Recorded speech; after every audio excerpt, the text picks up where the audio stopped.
শুধু ওলামায়ে কেরাম নয়, বাংলাদেশের আম তৌহিদি জনতা গান বাজনার শিক্ষক চায় না। অতএব সেই গান বাজনার শিক্ষক নিয়োগ আইন প্রত্যাহার করতে হবে। আমাদের দেশে শতকরা 92% মুসলিম।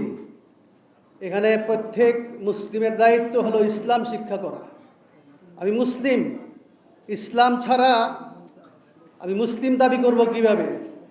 অতএব মুসলমানদের সন্তানদেরকে ইসলাম শিক্ষা, ধর্ম শিক্ষা দেওয়া প্রত্যেকের জন্য জরুরি।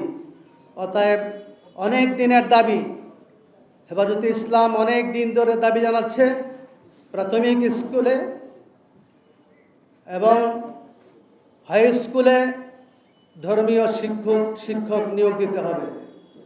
2 নম্বর হলো কোরআন অবমাননা চলতি আছে। আমাদের দাবি হলো কোরআন অবমাননার, কোরআন সুন্নাহ তথা ইসলামের অবমাননার ব্যাপারে সর্বোচ্চ শাস্তির বিধান রেখে আইন প্রণয়ন করতে হবে।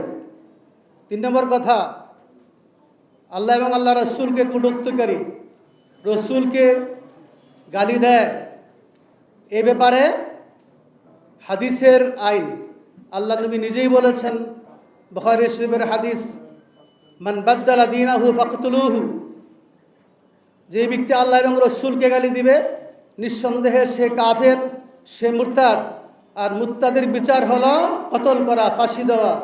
অতএব আল্লাহ এবং রসুল, কোরআন তথা ইসলামকে অবমাননাকারীর সর্বোচ্চ শাস্তি বিধান রেখে আইন প্রণয়ন করার দাবি জানাচ্ছি আমরা।